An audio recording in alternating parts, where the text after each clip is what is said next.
ما انا علیہ سے مراد سمجھ رہے ہو کیا ہے؟ ما انا علیہ سے مراد اہل سنت ہے، واصحابی سے مراد والجماعت ہے۔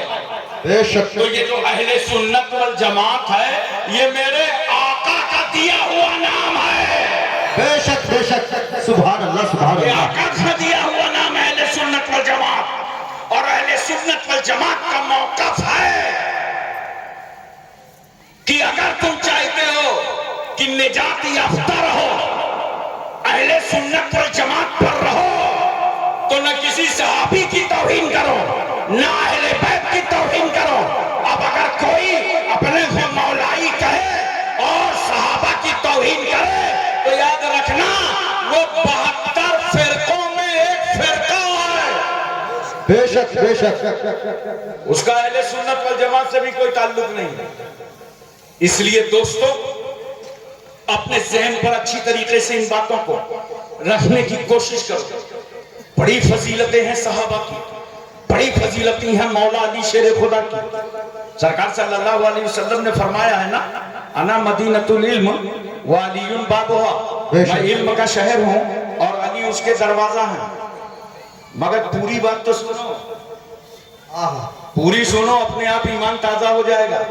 میں علم کا شہر ہوں، علی دروازہ ہیں، پوری سنو۔ حضرت سیدنا صدیق اکبر علم کی بنیاد ہیں، بے شک بے شک۔ حضرت فاروق اعظم علم کی دیوار ہیں، اور حضرت عثمان غنی علم کی چھت ہیں، علی دروازہ ہیں۔ بے شک بے شک، کیا کہہ رہا ہے؟ سبحان اللہ سبحان اللہ، بہت اچھا۔ جب سرکار صلی اللہ علیہ وسلم نے یہ بات فرما دیا تو مولا علی شیر خدا مدینہ طیبہ میں پرچار کرنے لگے۔ آئے لوگوں، جبریل امین جب رسول صلی اللہ علیہ وسلم کے پاس آتے ہیں تو ایک بار آتے ہیں، اور جب علی کے پاس آتے ہیں تو 2 بار آتے ہیں۔ بڑی ظریفانہ طبیعت تھی مولا علی شیر خدا کی، کیا علم تھا ان کا۔ لوگوں نے یہ بات سرکار تک پہنچا دی، کہا یا رسول اللہ علی تو کہہ رہے ہیں سرکار کے پاس ایک بار آتے ہیں، میرے پاس 2 بار آتے ہیں۔ علی کو طلب کیا گیا، پیغمبر نے فرمایا علی تم نے ایسا کہا ہے، سرکار یہ بات تو آپ نے کہی ہے کہ میں علم کا شہر ہوں، علی دروازہ ہے۔ یا رسول اللہ جو شہر میں داخل ہوگا تو جب آئے گا تو دروازے سے، اور جب اس کی واپسی ہوگی تو دروازے سے۔ جیسے سبحان اللہ سبحان اللہ۔ اس لیے دوستوں اور بزرگوں یاد رکھو، یہ پیغام اعلیٰ حضرت ہے، یہ اہل سنت والجماعت کا موقف ہے۔ صحابہ کی بھی تعظیم کرو، اہل بیت کی بھی کرو، صحابہ سے بھی محبت کرو، اہل بیت سے بھی محبت کرو۔ بے شک بے شک، سبحان اللہ سبحان اللہ۔ ایک بات اور مجھے محبت کے ساتھ بتائیے، بولو پوری توجہ ہے نا؟ جی ارشاد ہو۔ ذہن حاضر ہے؟ جی بولو جی۔ دیکھو بڑی پیاری بات مجھے یاد آ گئی،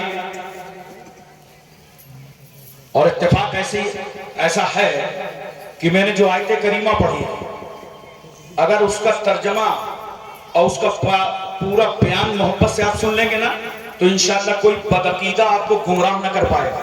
جی بے شک بے شک۔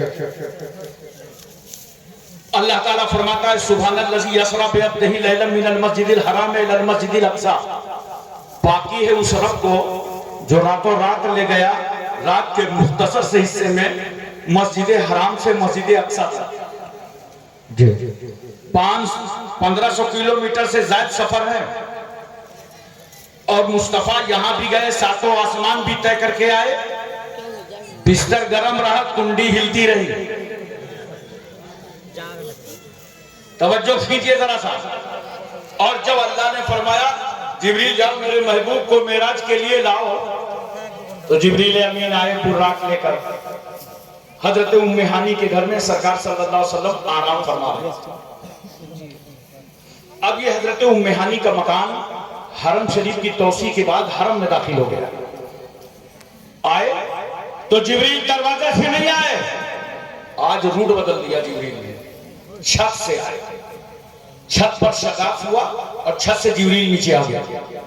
اللہ کے رسول آرام فرما رہے ہیں، آنکھیں بند ہیں، ناما انی ولا تنامو قلبی فرمانے والا پیغمبر نبی فرماتے ہیں لوگوں میری آنکھیں سوتی ہیں، دل جاگا کرتا ہے۔ جی بولو دل لگا کہ سبحان اللہ سبحان اللہ سبحان اللہ۔ ذرا یہ نیچے والے بولو सुभान अल्लाह। सुभान अल्लाह सुभान अल्लाह आजू बाजू में कोई सो रहा हो तो उसके कान में बोलो सुभान अल्लाह, सुभान अल्लाह। जगाने का भी सवाब मिल जाए और सुभान अल्लाह कहने का भी मिल जाए। बेशक बेशक, क्या बात है, सुभान जिब्रील अल्लाह। आए तो देखा सरकार आराम फरमा रहे हैं, आंखें बंद हैं। अब सोच रहे हैं नबी सल्लल्लाहु अलैहि वसल्लम को बेदार कैसे करेंगे।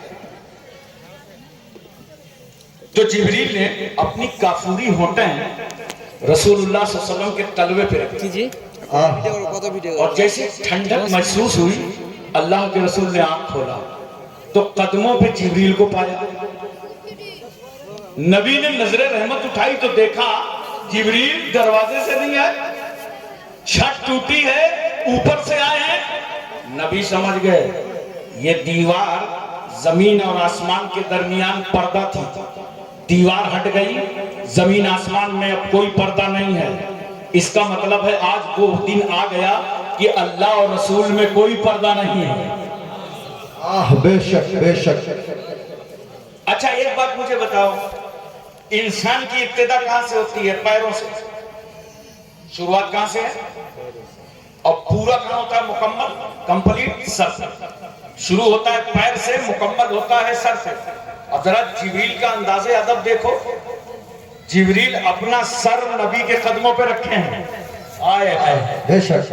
नबी के तलवे पे जिब्रील सर रखे हैं और पूरी दुनिया को बता रहे हैं सुनो, जहां पे जिब्रील की इंतहा है वहां से मकामे मुस्तफा की इब्तिदा है। सुभान अल्लाह सुभान अल्लाह। जिब्रील अमीन के साथ सरकार सल्लल्लाहु अलैहि वसल्लम तशरीफ ले गए। बहुत मुख्तसर करके अर्ज कर रहा हूं, मस्जिद हराम से मस्जिद अक्सा। ये मस्जिद अक्सा कहां है?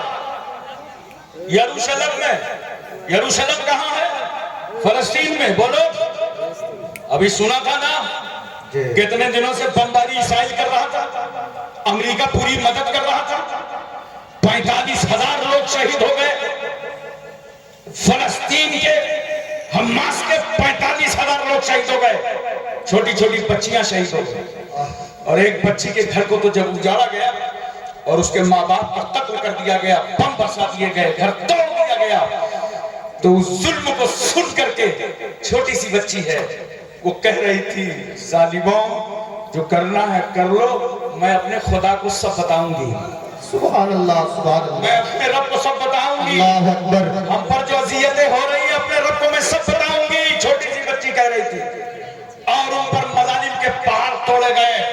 मगर मुसलमानों याद रखना, तुम्हारे पास असलहे ना हो, हथियार ना हो, असबाब ना हो, मालो सर ना हो, दुश्मन का मुकाबला न कर सकते हो, मगर खुदा ने तुझे ये पवित्र पाकीज़ा जुबान दी है, अगर तू अल्लाह की बारगाह में दुआ कर देगा तो इनकलाब आ जाएगा।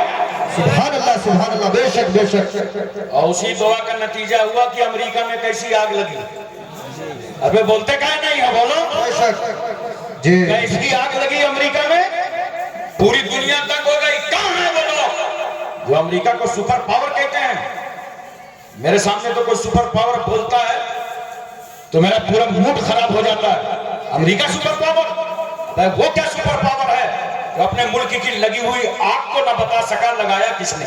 जी। आग लगाने वाले का उसे पता नहीं है, तबाह बर्बाद हो गया, इमारतें बिल्डिंगें जल गई, खाकिस्तान हो गई। आग लगाने वाले का जो पता न लगा सके वो सुपर पावर नहीं है। अरे लोग करो मुसलमानों, सुपर पावर तो हमारा तुम्हारा परवरदिगार आलम है। नारे तकबीर, नारे रिसालत। अल्लामा हाशिम कानपुरी कॉन्फ्रेंस, पैगाम आला हजरत कॉन्फ्रेंस। नारे तकबीर, नारे रिसालत। हजरत ये शेर आपकी तरफ से नजर है, कम से कम आप जरूर समझेंगे ये किसकी रौनक पे जमाना खाक डाल गया। उलमा की तवज्जो, ये किसकी रौनक पे जमाना खाक डाल गया। ये कौन बोल रहा था खुदा के लहजे में? ये कौन बोल रहा था खुदा के लहजे में, ये किसकी रौनक पे जमाना खाक डाल गया, ये कौन बोल रहा था खुदा के लहजे। मोहतरम सामीन किराम, आज ये हमारा मुकद्दस मकाम जिसे मस्जिद अक्सा कहते हैं, हमारा फलस्तीन से गहरा ताल्लुक इसीलिए है। तमाम अंबिया और मुरसलीन के यहाँ मज़ारात हैं और हमारे रसूल सल्लल्लाहु अलैहि वसल्लम ने मस्जिद अक्सा की तरफ रुक करके 17 महीने तक नमाज पढ़ा है। कई महीने तक? और सरकार सल्लल्लाहु अलैहि वसल्लम की मर्जी थी कि मेरा किबला काबा बना दिया जाए। अभी मई के महीने में मैं मदीना तैयबा में हाजिर था और मस्जिद किबलतैन पर गया तो देखा कि एक मुसल्ला बिछा है जिसका रुख काबे की तरफ है, बदस्तूर नमाज हो रही है, और एक मुसल्ला पीछे की दीवार पे बना है जिसका रुख मस्जिद अक्सा की तरफ है। पता चला यहाँ नमाज होती थी। इस रुख पर 17 महीने तक अल्लाह के रसूल सल्लल्लाहु अलैहि वसल्लम ने खुद नमाज अदा की, मगर नबी की मर्जी थी कि मेरा किबला काबा बना दिया जाए। खुदा की रहमत मुस्कुरा पड़ी, मेरे हबीब वो आदम थे जिनका किबला मैंने अपनी मर्जी से बनाया। ईसा का, मूसा का, याह्या का, जकरिया का, दानियल का, अय्यूब का, याकूब का, यूनुस का, यूसुफ का, यूशा का, इब्राहिम का, इस्माइल का किबला मैंने अपनी मर्जी से बनाया। मगर ए हबीब तुम नबी भी हो, रसूल भी हो और मेरे महबूब भी हो, तुम्हारा किबला तुम्हारी मर्जी से